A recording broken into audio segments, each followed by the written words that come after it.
Hello बच्चों, let's see the question. The question says that an organic compound containing carbon, hydrogen and oxygen has 49.3% carbon, 6.84% hydrogen and its vapor density is 73. Find the molecular formula of the compound. तो हमें इसमें carbon, hydrogen and oxygen का percentage weightage दिया हुआ है और उससे हमें अपने को मॉलिक्यूलर फार्मूला कंपाउंड का बताना है। ठीक है, तो सबसे पहले अपन देखेंगे इसमें की कॉन्सेप्ट क्या है। तो देखते हैं की कॉन्सेप्ट। की कॉन्सेप्ट है इंपिरिकल फार्मूला। ठीक है, एम्पिरिकल फार्मूला। नाउ इसमें अपन सॉल्व कैसे करेंगे, तो देखो कार्बन एंड हाइड्रोजन हाइड्रोजन का परसेंटेज वेटेज दिया हुआ है, ऑक्सीजन का अपने को निकालना है। तो ऑक्सीजन का परसेंटेज वेटेज निकालने के लिए क्या करेंगे कि 49.3% इसका है, किसका, कार्बन का, प्लस में 6.84% है हाइड्रोजन का। ठीक है, तो इसको हम परसेंटेज वेट ऑफ ऑक्सीजन यहाँ पे करके फिर इसको टोटल को हम कर देंगे 100, क्योंकि 100 ग्राम टोटल हो जाएगा। तो यहाँ से परसेंटेज वेटेज ऑफ ऑक्सीजन की अगर अपन बात करें तो परसेंटेज वेटेज ऑफ ऑक्सीजन हमारा आ जाएगा 43.86। इसको जब आप सॉल्व करेंगे कर लेना, तो ये इतना आ जाएगा। ठीक है, अब यहाँ से हमें ऑक्सीजन का भी परसेंटेज निकल गया। तो अब हम क्या करेंगे, नंबर ऑफ मोल्स निकालेंगे। ठीक है, सभी के सबसे पहले कार्बन का नंबर ऑफ मोल्स निकालें। तो इसमें गिवन वेट कितना है, 49.3, एंड होता कितना है, एटॉमिक वेट कितना है, 12। इसका जो मोल है वो हो जाएगा 4.1 के नियर अबाउट, है ना। देन हम बात करें हाइड्रोजन की। तो हाइड्रोजन में जो है, हाइड्रोजन का है कितना गिवन, 6.84, एंड एटॉमिक वेट कितना होता है इसका, 1। तो ये हो जाएगा 6.84। ठीक है, फिर यहाँ से हम फिर ऑक्सीजन का भी निकाल लेते हैं। तो ऑक्सीजन का हम निकालेंगे तो ऑक्सीजन ऑक्सीजन में कितना की बेटे अभी आया 43.86। इसको हम डिवाइड करेंगे कितने से, 16 से, तो ये हमारा आ जाएगा 2.7 के नियर अबाउट। ठीक है, अब हम क्या करेंगे इसमें कि नंबर ऑफ मोल्स आ गए, तो उस नंबर ऑफ मोल्स को सिंपल रेशियो में कन्वर्ट करेंगे। किस में कन्वर्ट करेंगे, सिंपल रेशियो में। सिंपल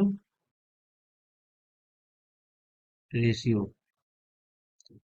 तो सिंपल रेशियो को निकालने के लिए क्या करना पड़ता है कि जो इसमें जैसे जो नंबर ऑफ मोल्स आए हैं, ठीक है, उन नंबर ऑफ मोल्स में जो सबसे कम होता है उससे सभी को डिवाइड कर देते हैं। ठीक है, तो सिंपल रेशियो में अगर कार्बन का देखें तो कार्बन का नंबर ऑफ मोल्स आया है 4.1। ठीक है, तो अब उस 4.1 को 2.7 से डिवाइड करेंगे। क्यों डिवाइड करेंगे, क्योंकि 2.7 सबसे कम है, सबसे लोवेस्ट है। तो ये आ जाएगा आपका नियर अबाउट 1.3। ठीक है, फिर उसके बाद में हम निकालेंगे हाइड्रोजन का। तो हाइड्रोजन का कितना था, 6.84। उसको जो हम डिवाइड करेंगे 2.7 से, तो वो आ जाएगा 2.5 के नियर अबाउट। ठीक है, देन है ऑक्सीजन। तो ऑक्सीजन का कितना आया था, 2.7, इसी का सबसे लोएस्ट था। 2.7, 2.7 को जब 2.7 से डिवाइड करेंगे तो आ जाएगा 1। ठीक है, तो अब यहाँ पे भी हम देख पा रहे हैं कि ये भी होल नंबर रेशियो में नहीं है। तो इसको हम होल में करने के लिए क्या करेंगे, 2 से सभी को मल्टीप्लाई कर देंगे। जब 2 से इसको मल्टीप्लाई करेंगे तो ये लगभग नियर अबाउट 3 हो जाएगा। इसको जब करेंगे 2 से मल्टीप्लाई, ठीक है, तो ये कितना हो जाएगा, ये नियर अबाउट 5 हो जाएगा। एंड इसको जब करेंगे तो ये नियर अबाउट 2 हो जाएगा। तो ये अब यहाँ से पता चल पा रहा है कि ये एकदम होल नंबर रेशियो में आ गए हैं। तो इससे हम क्या कर सकते हैं, इंपिरिकल फार्मूला बता सकते हैं। क्या बता सकते हैं, इंपिरिकल फार्मूला। ठीक है, इंपिरिकल फार्मूला क्या हो जाएगा, कार्बन कितने हो जाएंगे, 3, एंड हाइड्रोजन हो जाएंगे 5, ऑक्सीजन हो जाएगा 2। तो यहाँ से इंपिरिकल फार्मूला आ गया। अब इंपिरिकल फार्मूला तो आ गया, बट अपने को चाहिए कि मॉलिक्यूलर फार्मूला। ठीक है, तो मॉलिक्यूलर फार्मूला में एक चीज निकालना था, एन फैक्टर। एन फैक्टर बराबर होता है मॉलिक्यूलर मास, ठीक है, अपान इंपिरिकल फार्मूला मास। तो इंपिरिकल मास, तो यहाँ पे इसको निकालने के लिए अपने को मॉलिक्यूलर मास चाहिए होता है। अब मॉलिक्यूलर मास के लिए क्या करेंगे अपन, मॉलिक्यूलर मास जो है, मॉलिक्यूलर मास इक्वल टू होता है 2 इंटू वेपर डेंसिटी। तो वहां से अगर देखें तो 2 इंटू वेपर डेंसिटी क्वेश्चन में दी हुई है 73। तो ये आपका हो जाएगा कितना, 2 इंटू 73, ठीक है। तो अब इसको ऐसे ही रखते हैं, 2 इंटू 73 ही रखते हैं। देन क्या करेंगे कि इसका इंपिरिकल फार्मूला का इंपिरिकल फार्मूला मास निकालेंगे। तो ये हो जाएगा आपका नियर अबाउट, कार्बन का हो जाएगा, कार्बन का कितना हो जाएगा 12 इंटू 3 प्लस में 5 इंटू 1 प्लस में 16 इंटू 2। तो ये आपका हो जाएगा 73, ठीक है।